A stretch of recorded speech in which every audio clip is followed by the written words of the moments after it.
and welcome to Empire with me, Anita. And me, William Davenport. Today, in many ways, this episode that we're bringing you today, it is almost an end to a mini trilogy within our Ottoman series. And it deals with the way that the Allies carved up the Middle East during and after the First World War. And it begins with Sykes-Picot. We had an enormous response to that episode.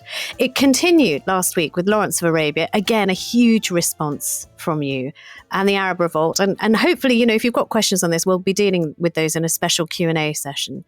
Today, though, we sort of bring this to a conclusion, this mini-series, with the Balfour Declaration. We've mentioned it many times before. This is when the British promised the Jews a homeland in Palestine. So, I'm going to get, William, we got the letter handy, because on November the 2nd, 1917, the Foreign Secretary, just to remind you, Arthur Balfour, he wrote a letter to Lord Rothschild, the leader of the Jewish community in the UK, and he made the very first public declaration of an intent that had, until this moment, been secret.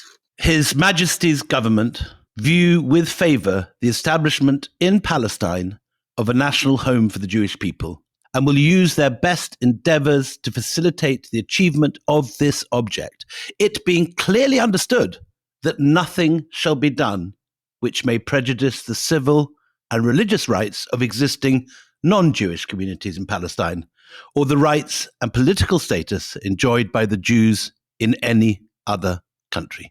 So this is the Balfour Declaration. It's a publicly made pledge to create a Jewish settlement of Palestine, and it started in Britain. It did, sow the seeds. This is unquestionable, though, for conflicts which continue to this very day.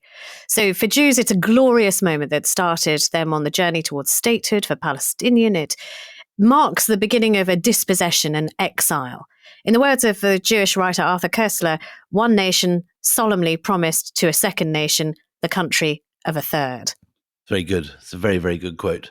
Balfour himself put it with more pepper: Zionism, be it right or wrong, good or bad, is rooted in age-long traditions, in present needs, in future hopes, in far profounder import than the desires and prejudices of the 700,000 Arabs who now inhabit that ancient land. And with us to discuss this, we have a really marvellous guest, Tom Segev, author of One Palestine Complete, Jews and Arabs Under the British Mandate, and he's written so many other fantastic books on the history of Israel. And the great biographer of David Ben-Gurion, and one of the stars of our Jaipur Literature Festival. Tom, you were spectacular. It was an amazing session. Yeah, and you're joining us on the line from Jerusalem, so we're very grateful for you. First of all, before we get into the meat of this, we should acknowledge that even discussing the history of this is going to make people angry, because this is such a polarized conversation. It reaches deep into a sense of existential crisis for two different, very separate sides. It's very tricky water to navigate, and you've been navigating it all your life. You are right that it's very controversial. Now, I don't know if there are any history teachers among our listeners, and I don't want to insult any history teacher, but my history teachers taught us that diplomatic relations, that history itself actually is based on reason. And the Balfour Declaration is one thing that is one proof that reason doesn't play a role here at all. We were taught that the British took Palestine because they wanted to protect the Suez Canal, that they wanted to protect the way to India, that it was part of their strategic in World War I. When historical archives opened in Britain, turned out that they abound letters, telegrams, and position papers, and many of them written by military personnel, senior militaries in Egypt, in the area. And they warn the government in London, do not take Palestine. Palestine means trouble. We do not need Palestine for any strategic reason. Yeah, interesting. Yeah. And the government in London, for this or that reason, decided not to take the advice of the military, which is okay, happens sometimes. And they decided to take Palestine. Okay, but if you do, why support the Jews? Makes no sense. Can we start with very, very basic things? Let's start with because, these things are important. These are the foundation blocks upon which this entire podcast and the crisis that is faced today, continues to be faced in the Middle East, is built. When we say the Palestinians, Who are we talking about exactly? What was Palestine like, particularly during this period that we're concentrating on, the Ottoman period? You know, when we read in the Bible of the Samaritans, when we hear about crusaders and the peasantry in the Holy Land in the Middle Ages, when we hear about the Bedouins in the desert, are they a mixture of all those different peoples? They are all Muslims, most of them, except for a few Christians. And they are descendants of people who lived here for 500 years. But also, lots of them came as workers from other Arab countries and stayed here. And so some of them are Bedouins, some of them are peasants, some of them are not. So it is a mixed population. It's not a clearly defined nation as they seem to be today. And at the beginning of the 20th century, when this story opens, what's the breakup religiously of the population of Palestine? How many, what percentage of Jews, Christians, and Muslims are there at that point? There are about 700,000 Arabs and about 85,000 Jews living in Palestine when the British arrived. So the Jews at 1917 are about 10%. Is that roughly the figure? About. And they are, important to say, they are not newcomers. They are Jews who, similar to the Arabs, have been living here for hundreds of years. In one of our earlier episodes, we were talking about the Kabbalistic communities in Safed, who, interestingly, were some of the first people to drink coffee. Those communities were responsible for the use of coffee for the very first time, along with some Sufi Muslim groups. Where were the Jewish population? Safed, Jaffa, Akko, Jerusalem? They were in Jerusalem, in Safed, in Hebron. They were in various places over the country, but mostly, I would say, in Jerusalem and Safed and Hebron.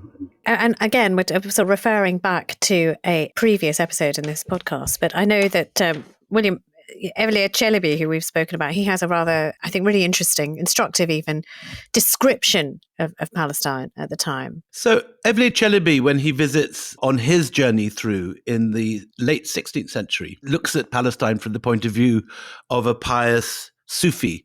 And he sees a whole network of Sufi Muslim orders, some beautiful mosques, and depicts a very full image of tombs and shrines and holy figures sacred to Ottoman Muslims. And Tom, let's talk about the other hand that claps here. When we talk about the Zionists and the Zionist movement, historically, when did it start? What are we talking about? The political Zionism started at the end of the 19th century. It is usually associated with the founder of the Zionist movement, Theodor Herzl, who was a Jewish journalist in Vienna, Austria.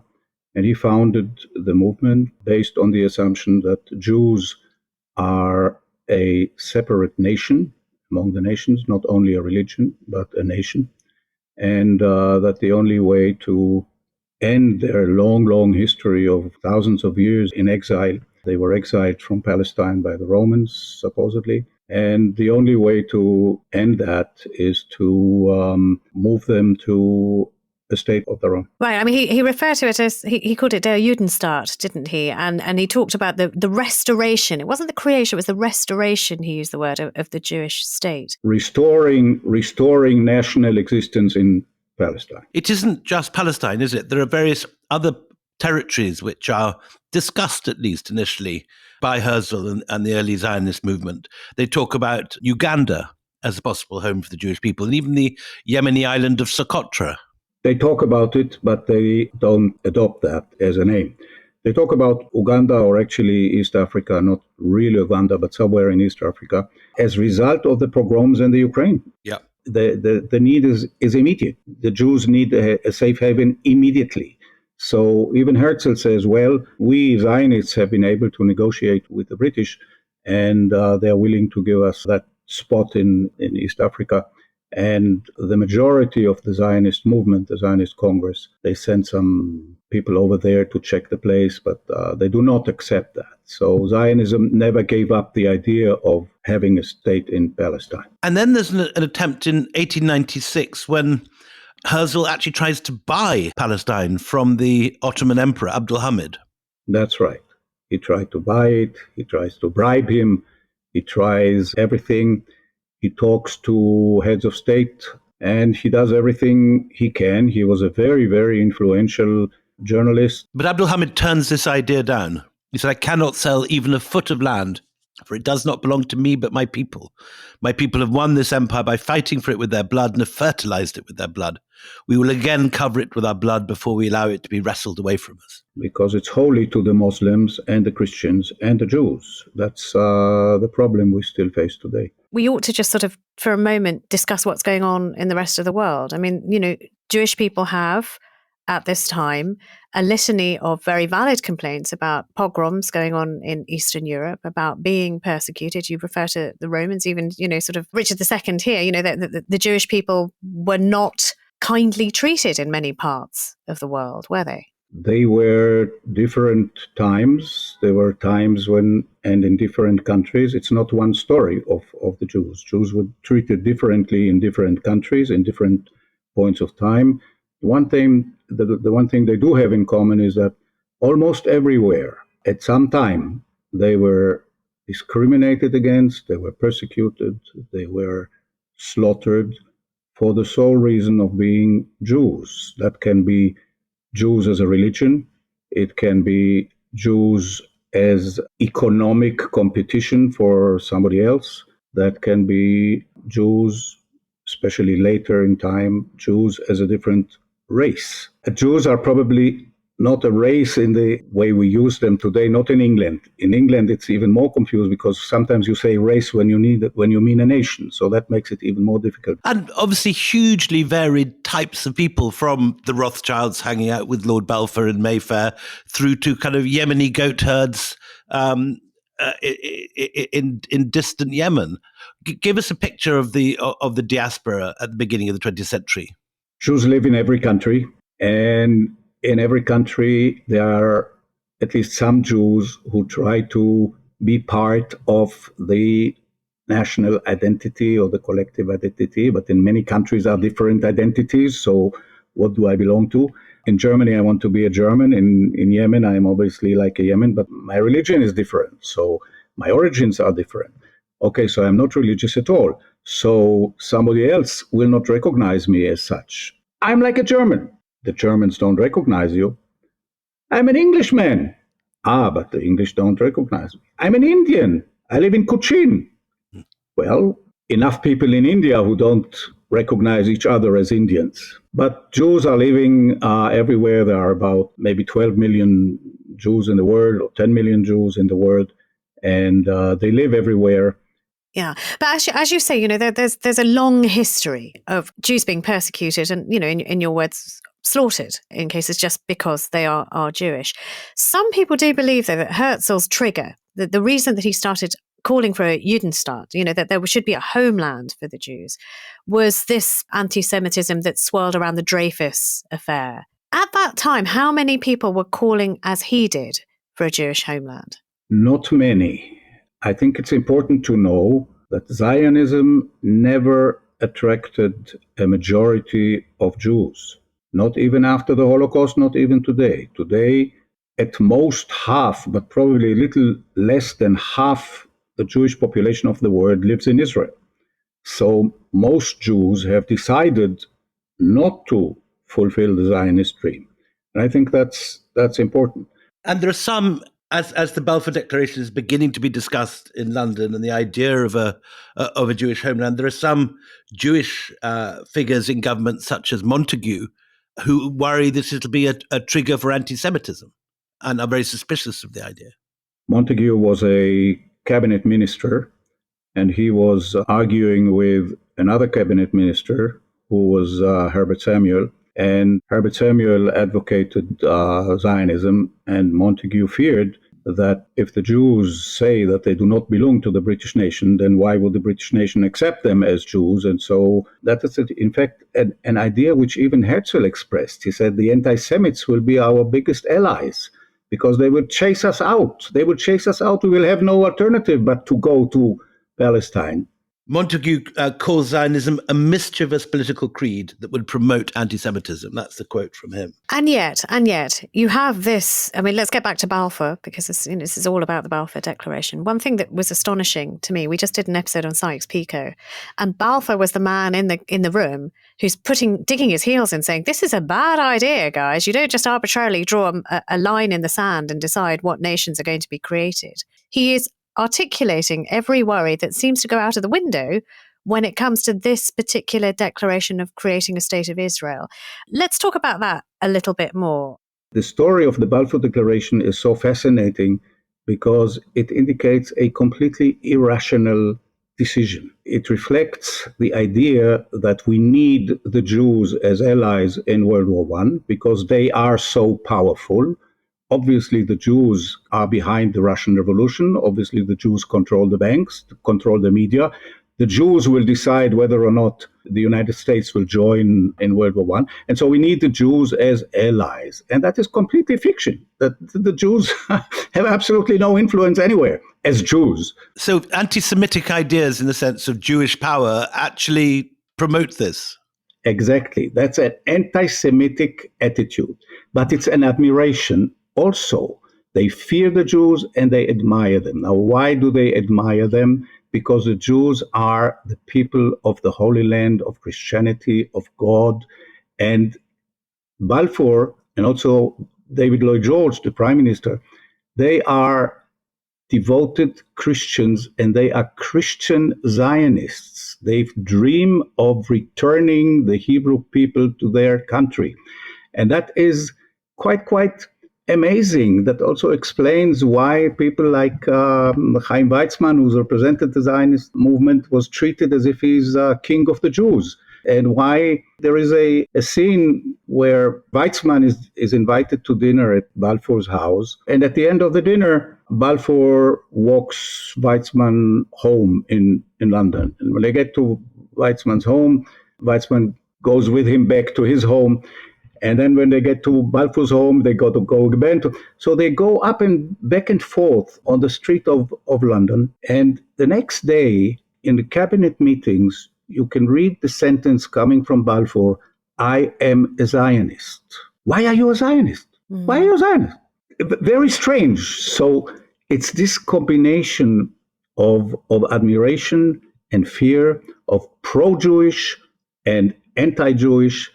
Both are completely irrational, and that's the explanation of Balfour. I mean, that's so fun. And you know what? On the other side of the pond, also the classicist love, or if you like, the deeply Christian-held love of this romanticized notion of what the Bible said is so. I mean, I read somewhere Warren G. Harding, who was president of the United States, 1921 to 23, only a short time. But this is a quote from him.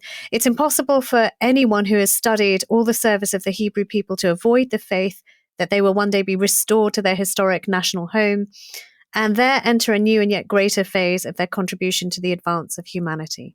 Christian Zionism is an old thing. It comes back in the 18th century, 17th century, 19th century. They are Christian Zionists, Christians who believe that the Jews should be allowed back to their country. And so it's not even a new idea then, but a man like David Lloyd George, the Prime Minister, he once told David Ben-Gurion, and I think he also wrote in his memoirs, that he knew the names of rivers and mountains in Palestine long before he knew names of places in England or in Wales where he comes from. He knew names of biblical kings long before he could cite kings of England. So these are people who are really grown up on the Bible. And these English people have come across the geography of Israel-Palestine only in their classics classes and in their Bible classes. And so they don't know any Ottoman history. They don't know what happened there in Byzantine times or during the Ottomans. They know nothing about that time. And their only recognition of this territory is the bells it rings from those Bible classes. That's the major one. It's not that they don't have strategic thoughts like we need to take Palestine. By the way, one reason to take Palestine is lest the French take it, God forbid. So they do have some rational explanations. But the thing is that is so typical for the English attitude to Palestine is that there is no one policy at all. Everybody has their own policies. Everybody writes beautiful papers. There are lots of beautifully written strategic papers. They all come from Eton or from Oxford, where they learned how to write beautifully. They seem like frustrated writers or poets in their paper, but every paper says something different. Yeah. And so this is so typical about British policy. But also foreign policy is also very, very different because, let us not forget, we did the whole episode on Lawrence of Arabia in the last episode. Promises have been made to Arab leaders. The Sharif has been promised that if you will rise up with the British, certain lands will be delivered unto you. So I suppose what I'm really fascinated with is when this becomes public, it is running contrary to the promises the British have made to the Sharif. Some British made promises to some Arabs. Okay, this is very important because yes, some promises were made. Now the thing about the Balfour Declaration is so unusual because it's a promise that the British kept. The British actually kept their promise, which is very, very rare in diplomacy. And that's yes, really they kept their promise for the next 30 years. They assisted the Zionists to lay the infrastructures for the state of Israel. It's called in Arabic, isn't it? The Balfour Promise. They call it the Wa'ad Balfour. And on the 9th of November 1917, as William alluded to earlier, this letter is released in the Jewish Chronicle in London. What is the immediate reaction, from both sides, to this letter being made public, Tom? The Arabs obviously rejected it. Some people in England rejected it, and quite early actually concluded that it was a wrong thing to do. And yet this is this was the basis for the next 30 years. Because presumably because the Jewish population in Palestine was only 10% of the population. And so this promise which is made to have a homeland for the Jewish people without somehow infringing the rights of the non-Jewish population is a promise that can't possibly be kept. It's like saying we're going to build a dam, but we're also going to look after the rights of the people whose villages are being flooded. It cannot be kept. The idea was to move millions of Jews to Palestine. And, for example, David Ben-Gurion's Zionism said to have as much land as possible, not necessarily all of Palestine, but as much of Palestine, to have as many Jews as possible living in that part of Palestine, and as few Arabs as possible. That was the idea. The British establishment, which is brought up on the Bible and is brought up on the classics, and knows about the Jewish people, knows virtually nothing about the Palestinian people, the Muslim and the Christian inhabitants of Palestine. And this is a slightly later quote from 1937 of Winston Churchill, but it gives an idea, I think, it gives very well the attitude that Churchill and Lloyd George have about what they simply refer to as the non-Jewish inhabitants, the 90% of people in Palestine who are not Jewish at this point. And this is the quote. "I do not agree," writes Churchill, "that the dog in the manger has the final right to the manger, even though he may have lain there for a very long time. I do not admit that right. I do not admit, for instance, that it is a great wrong that has been done to the Red Indians of America or the black people of Australia. I do not admit that a wrong has been done to these people by the fact that a stronger race, a higher grade race, a more worldly wise race, to put it that way, has come to take their place." That language is shocking, isn't it? Higher grade race. It's a shocking quote, but it gives an idea of just not only the kind of lack of any understanding of the people who are living there, the 90% of the people who are living there at the time, but also gives an idea of the prejudices which are in operation. I want to take us back, though, to the heat of the furnace, if you like, which is the end of the First World War. So a peace conference has been called. It's happening in Paris. The terms for the defeated powers are going to be laid out by the victors. The Treaty of Versailles comes from this moment in history. So what happens? What happens is that in those days, the major powers of the world treated the world as a cake and sliced it into different slices. So everybody gets a piece of land. And so they treated Palestine as something to argue about. The French and the British decided to divide it among themselves. And so that's called the Sykes-Picot Agreement, which is really only a piece of history and not very significant anymore, because eventually the British decided to enter Palestine. They sent the army in 1917. The British army came through Egypt under General Allenby and occupied Palestine.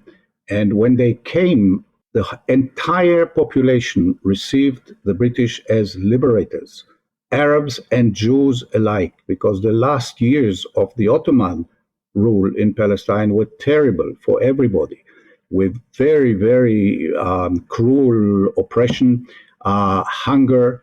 It's terrible. And so when the British finally arrived, they are received as... There's all those photographs, aren't there, of Allenby arriving at Jaffa Gate in Jerusalem with the population in the streets. And that's right. And they were received by both Jews and Arabs, both Muslims and Christians, as sent from heaven. In fact, the Arabs call Allenby al-Nabi, which is the prophet from God. That's the way they pronounce Allenby. And Orthodox Jews regard him as a Messiah. And there are lots and lots of records about first meetings with these young soldiers, many of them Australians, by the way. And they also regarded themselves as liberating the Holy Land. There's one little fact which indicates how irrational it was.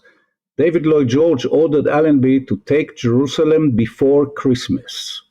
If you are following a strategic plan, what difference does it make if it's before Christmas or after Christmas? But if you have 1 million soldiers on the front and the war doesn't go so well for you, you really want a Christmas present for your nation. And so that's actually, once Jerusalem was taken, the church bells in London began ringing again. During the war, the bells wouldn't ring. So, wow, we have Jerusalem. So that's a big irrational thing, really. So with the bells ringing in our ears, let's take this short break.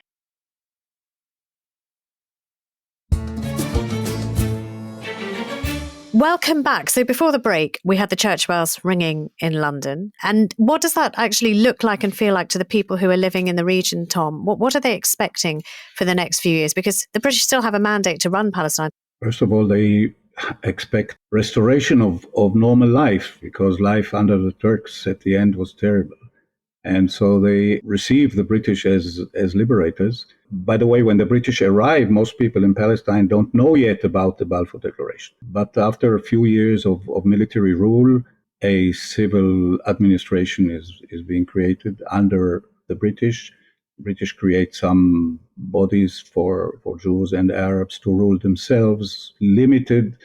But what they mostly do is they keep their promise and they help the Jews to create the infrastructures needed for independence. And Tom, you mentioned earlier this name, Herbert Samuel. He's Jewish, he's an ardent Zionist, and the British make him the first High Commissioner for Palestine, don't they? They do. He was, I think, Minister for Postal Affairs before in England. But yes, he comes to Palestine believing, and actually he was right, that it's his mission to carry out the promise in the Balfour Declaration and help the creation of a Jewish state in Palestine. They keep talking about homeland, but they actually all know that it is statehood in Palestine, not necessarily all of Palestine. In fact, after a few years, part of that piece of land was given to the Arabs, which is now Jordan. And on the ground, one of the first signs of this new order and what's going to happen is that some of the landowners who are often living in exile in Beirut or in Damascus start selling large chunks of land, like the Jezreel Valley, for example. And the ordinary Palestinian workmen who are sitting on the ground suddenly find themselves evicted and turn up landless refugees sitting in the streets of Jerusalem, having lost their land. That is correct. But obviously for the people coming in from Jews escaping pogroms in Russia, this is like a moment of vast celebration and excitement. Most Jews who come to Palestine do not live in agricultural areas, but they live in Jerusalem and in Sfat and in Hebron, or very soon, Tel Aviv developed. What year is Tel Aviv founded? Tel Aviv is founded, I believe, in 1906. Is it possible? And it is literally a new city on the sand dunes. It is built on the sand. It is built on the sand, out of sand, and it is one of the things which really happen under Jewish presence, just like creating a Hebrew university on the Mount of Scopus, which is quite amazing, and cities and everything.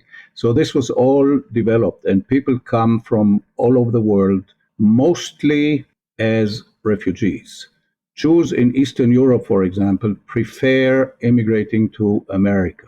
They do not come, all of them. When do they come? They come beginning to come in the 20s, when it gets very difficult to immigrate to America, or England had anti-immigration laws, and so then they more of them come to Israel. And of course, when the Nazis get to power, Jews from Germany come to Palestine. So most Jews who come here are actually refugees. By the way, there's also massive immigration of Arabs from Arab lands, because once Palestine gets developed and modernized, there's lots of workplaces for Arabs. So 36 to 39, the Nazis are gathering power, and the scale of the immigration of Jewish refugees increases massively.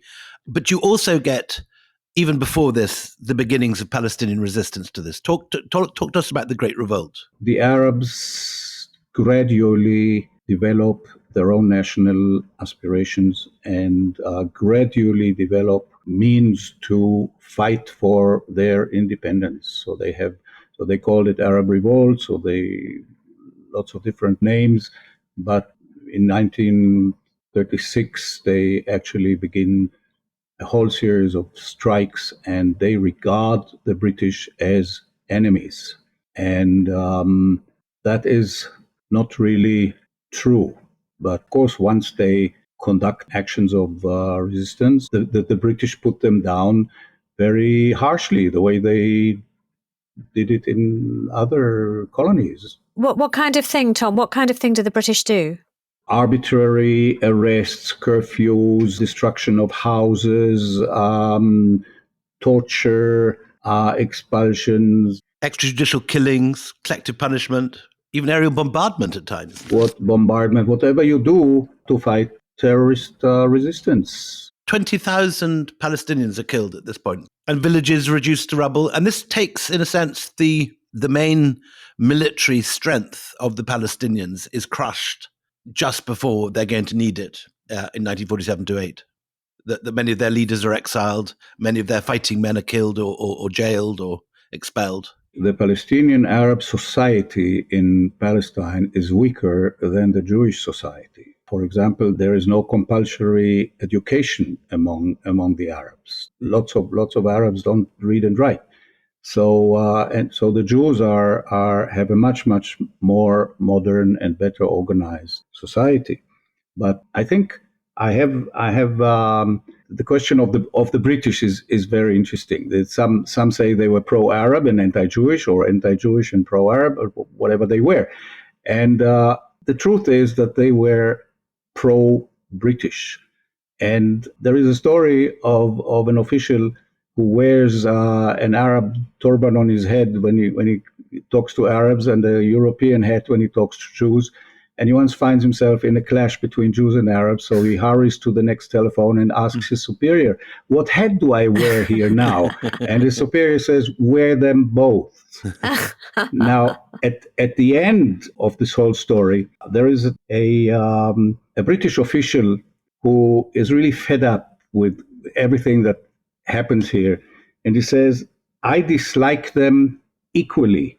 Arabs and Jews and Christians in Syria and Palestine, they are all alike, a beastly people. The whole lot of them is not worth a single Englishman." Wow. That's the attitude of they had. That's what, and that's true at the latest begins in 1937. when they realize that this is a country that can't be ruled. So why don't they get out immediately? Because 37 is already close to 39, and 39 is already close to war. And in general, they hate taking big decisions. So what they do is they appoint a committee of inquiry. That's what they do. There are lots and lots of committees of inquiry to inquire everything, and thereby they gain time. But very soon they realize that it was a mistake to get in the first place. So, I mean, this sort of turmoil that you've described so beautifully, it chugs along and along, and it sort of limps across the line to 1948. And then the British say, right, you know what? We've got an out here now. We've actually got the end of our mandate. United Nations, your problem. And they just kind of shunt it over the table. That's right. And just to give a bit of context here, there is some quite serious terrorism against the British. Most famously, the King David Hotel, which is blown up with 1,000 people killed within it, with the future Prime Minister Begin, who puts the bombs down. But that's not, I think that's what adds perhaps to their decision, gives them some urgency, but that's not what makes them leave. The British Empire is at its end. They have given up India, the jewel of the crown, and Palestine is at most a backyard for them. So it's nice to have like a lovable pet, but it shouldn't cost too much. And in fact, the final analysis, why do we need to get out, is written by the Exchequer, it's a financial thing. It costs too much. This was one of the main reasons for leaving India too. Just the British had no money after the war; they couldn't afford to hold India. Exactly. So the days of the empire are over. So another explosion of this or other hotel really doesn't change that fact. Well, so now it's sort of the United Nations issue to deal with. And the United Nations votes on the 29th of November 1947 to partition Palestine into two states, one for the Jews and one for the Arabs. How does that go down, Tom? This goes down very well in Israel, because this is the first time that the world, or if you want the second time, the first time was at Balfour Declaration, but the second time the world really decides that the Jews deserve some kind of independence in Palestine. But it doesn't go very well because the map is impossible. The number of Jews who are sitting in refugee camps after the Holocaust in Europe need to live somewhere. And obviously the United States is not willing to take them all in, about 200,000 Jews, Holocaust survivors.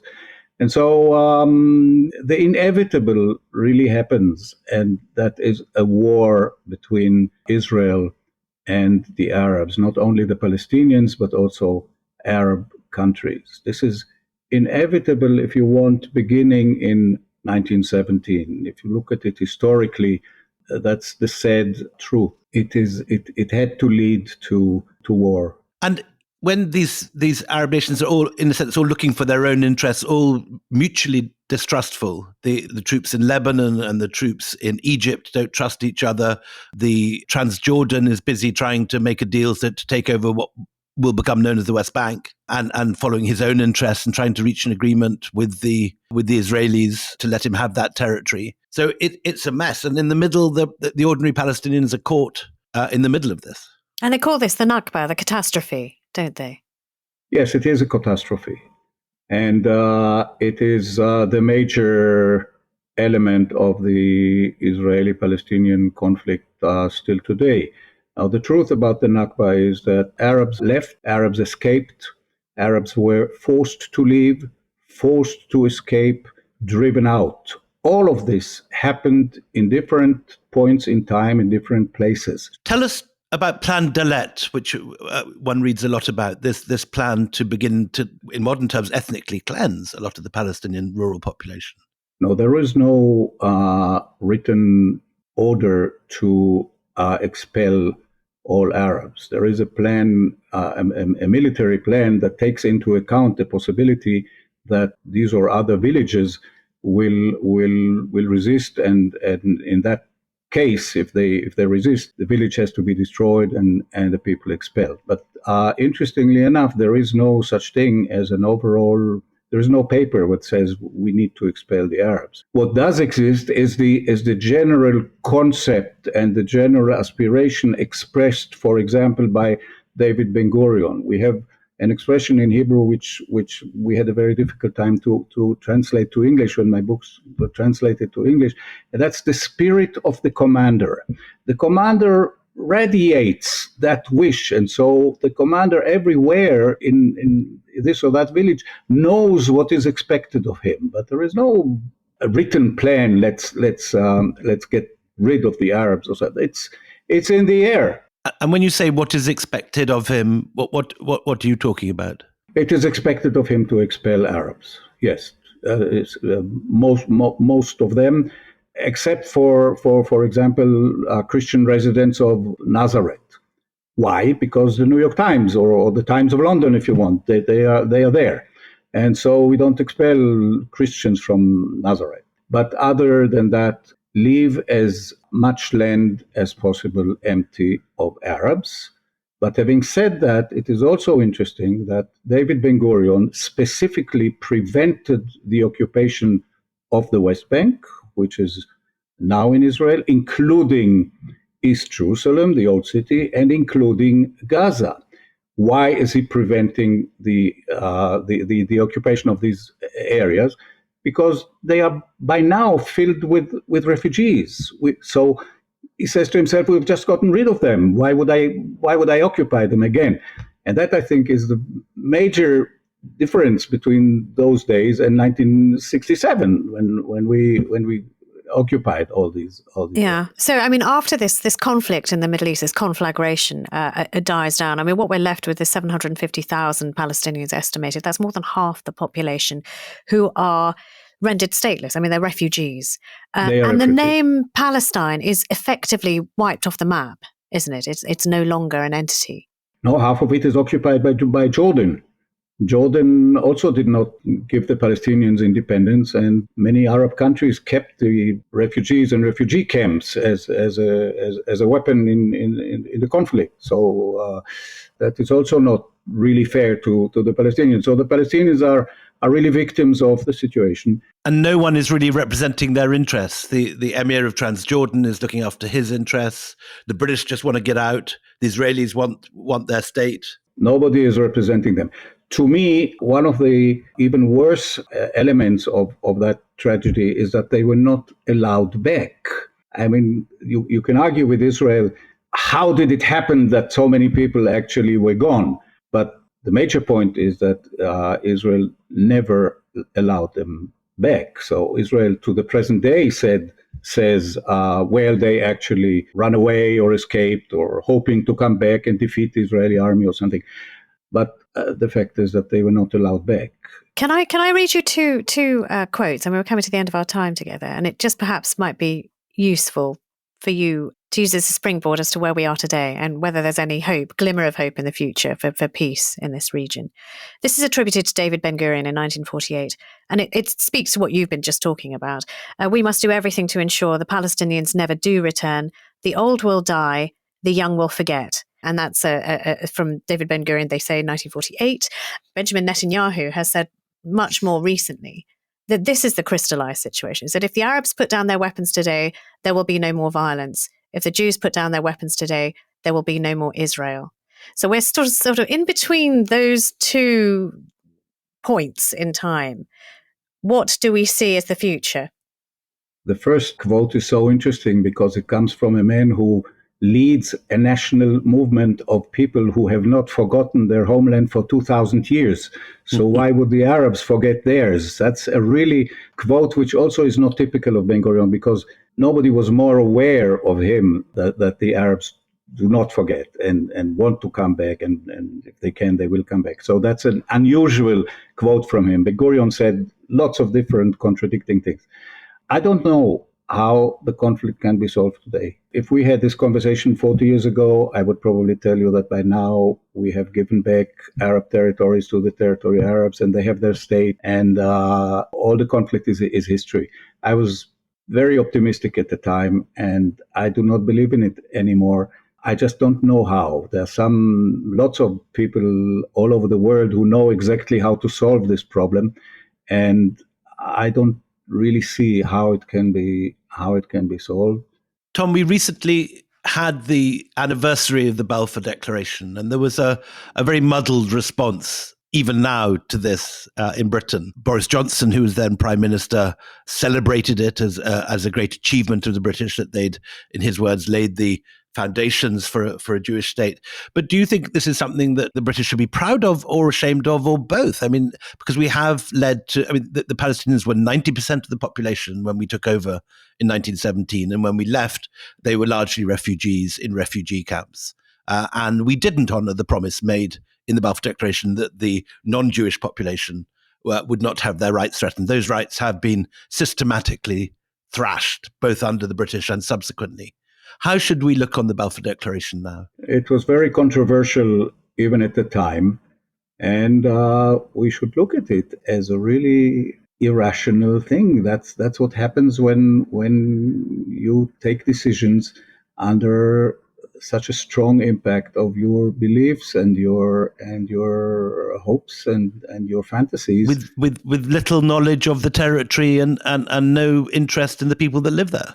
And that's exactly so. The dangers of irrational decision making. That's I think what the Balfour Declaration teaches us. Tom, thank you very, very much. It's a very thorny issue to discuss, and this is one of many episodes we've had lately, including our look at the Armenian genocide and our look at Sykes-Picot, which has upset many of our listeners and pleased others. This, I'm sure, will be equally divisive, because it's impossible to look at the Balfour Declaration and feel just one thing. It's a moment of rebirth for one people and a moment of catastrophe for another. And depending on which of those two peepholes you look through, you see a completely different landscape. So, Tom Segev, thank you for trying to bridge this impossible gap with your vision. And we're very, very grateful for your time. From me, William Dalrymple. And me, Anita Anand. Thank you very much.